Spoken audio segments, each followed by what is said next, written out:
morning, everybody. One of my friends the other day asked me, why do I get so exhausted whenever I go into the sun? And I told her, you probably want to work on slowly building your solar callus and understanding why your body is maybe in a place of fatigue. So I started with how when I was little, I used to keep a tan all year round in my body. You know, and it's not about keeping a tan necessarily too, because we all have different shades of skin. So it's more about maintaining vitamin D levels, maintaining your magnesium, maintaining your lean muscle mass. All these kind of go into one, maintaining your mental health and your emotional state. But when I was younger, I used to keep a tan all year round. And when I was at my worst, probably in college, when I was having trouble with my circadian rhythm, I was up all night, I was struggling with anxiety and depression, I was struggling with my weight, everything. I was struggling with gingivitis, inflamed gums at the time. And, I couldn't keep a tan. I would go in the sun and I would just burn, and then my body would peel. But now I can pretty much keep that, I can keep my tan. Like through this past winter, went through a very stressful time period where I was so exhausted and fatigued in my body. I was not able to be in the sun because it was flaring up some skin stuff that I was going through, and it was so exhausting to me. The body can only take so much. So in terms of looking at how do I build my solar callus, it's all about what foods am I eating? Am I eating the foods to support my intake of the sun? And that's what I always talk about, the amino and the fatty acids. These amino and fatty acids, they're code for light. So when we eat that light code, we are feeding and building the structure and the components of the cell. In the same way, when we go in the sun is also stimulating our light code. Sunlight doesn't need insulin, so it can just come and touch our mitochondria. It can touch everything in the cell, and it's basically cellular eating without eating.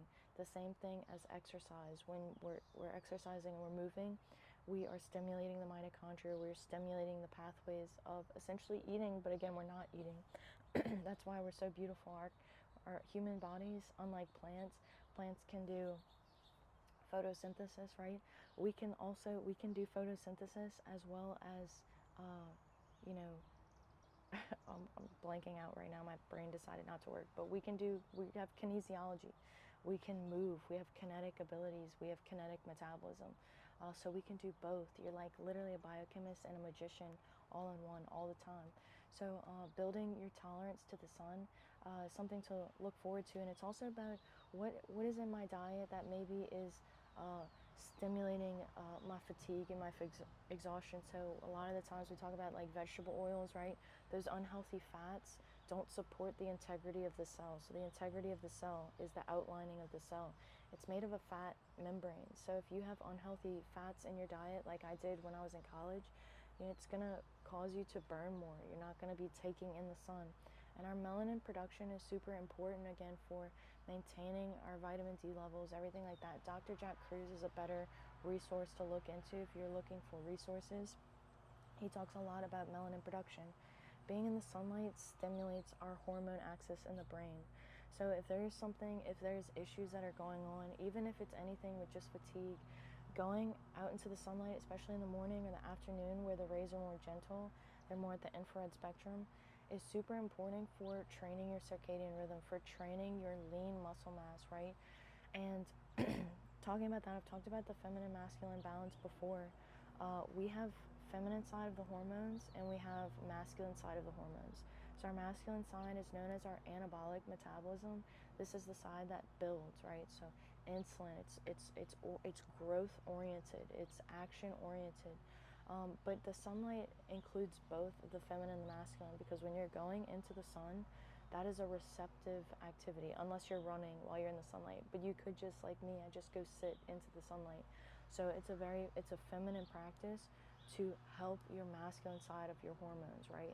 You're going and receiving the sunlight, but you're stimulating, building masculine hormones. It's such a beautiful balance of both. And also, like, building and synthesizing vitamin D. Vitamin D is more like a hormone. So it operates with every single cell that we have in the body. Vitamin D levels is linked to every single disease state in the body, every single mental health disorder that we have. As we grow older, we don't hold our vitamin D levels as much, right? So going and stimulating that, building your solar callus, understanding, what's causing your stress. So I go back to this place I was in, fatigued. I told my friend, it's also important that you focus on a meditative practice, that you focus on calming down the nervous system as well, because the body can only take so much. We can only take so much stress at a time, right? Exercise is good for you, but you can definitely over-exercise and put your immune system at risk for infections and upper respiratory diseases. Just like sunlight is good for you, but if you get too much, you'll fry to a crisp, right? Sleep is good for us, but we can oversleep, There's always that mix and that balance, and again, supporting your body through the foods. There's no better way to support yourself through that. And I was thinking about last night, I was thinking about how, because I went through a very spiritually challenging place in the last few months. How can you, if you are going through a time of mental health, there's this, I think her name is Elisa Klarner. She talks about why the body actually goes through a place of depression or anxiety. Why are you experiencing these moments where your body's asking you to turn inward? And, I'm a big fan of support your physical changes. How can I support my body through a dark night of the soul? Have you ever heard of a dark night of the soul? It's a spiritual darkness that you may go through. A depression is usually it's a call from your spirit to focus where you're out of alignment with yourself. What are the actions that I'm taking every day? Am I really building towards my happiness? Am I really in line with my purpose, with what I'm meant to do in life? And maybe you don't believe that you have a purpose, but I do believe that we all have a purpose in life. The purposes are all different, and I do believe that depression is a call from your higher part of yourself to focus and look, what am I missing? Am I in line with what makes me truly happy, with what fulfills me?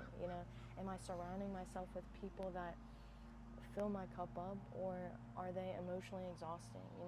Same thing with your job, same thing with your foods. Am I filling myself up with darkness or light? And these periods of depression, like when I was going through my winter dark night, it was an opportunity for me to sit still and go inward. And like I said, I always go towards movement to move through heavy emotional phases in my life. I go towards the sunlight. I go towards reading a lot because I love stimulating my mind. I love stimulating my body. But over this winter, my body, my soul, whatever you want to call it, said, Rachel, just sit down and be still. Go inside. Go back into your meditative practices. Go back towards your breath. Your breath is your connection to your spirit. So no matter where you are in your journey, let's say you have a really high, I had a really high heart rate. Like my heart rate was out of this world, higher than it's normally been. And like I said, I was experiencing extreme fatigue and autoimmune sensitivities. And so I leaned towards what I knew that could support me during that time. I started eating a lot of liver, a lot of nutrient-dense foods, cut back on sugar, give my body extra rest. I was drinking a lot of raw eggs, and you don't have to do what I did, but supporting your physical with light during these spiritually challenging times is something I can't recommend enough, because yes, exercise is important for you, but there might be a point in your journey where you come to a place where you're so exhausted, you're so fatigued, and the only option you have left is to go inside and to release whatever you need to release in a very passive, gentle way, rather than that being super, super physical. So anyway, I hope this video is helpful for you in some way. If you're trying to build your solar callus, I wish you good luck. Start early, start in the morning, or start in the afternoon where the rays of the sun are gentle, and support your body through meditation. Meditate in the morning, set your biochemistry up early so that you have a chance of being more relaxed throughout the day. And I always say the sacred period, the sacred times. Meditate before you sleep, meditate before you eat. Sleeping and eating are like the most sacred times of the day, where you are introducing an environment to your body, right? Our body has to go through a place of digestion, so working on calming down your body before you're interacting with the food can help you take in the nutrients, and help support your body's digestion, help support your body's sleep right before you're going to sleep. So anyway, I wish you the best of luck. You can share and like, subscribe if you want to, if you think it's helpful for someone. But as always, I wish you the best of luck.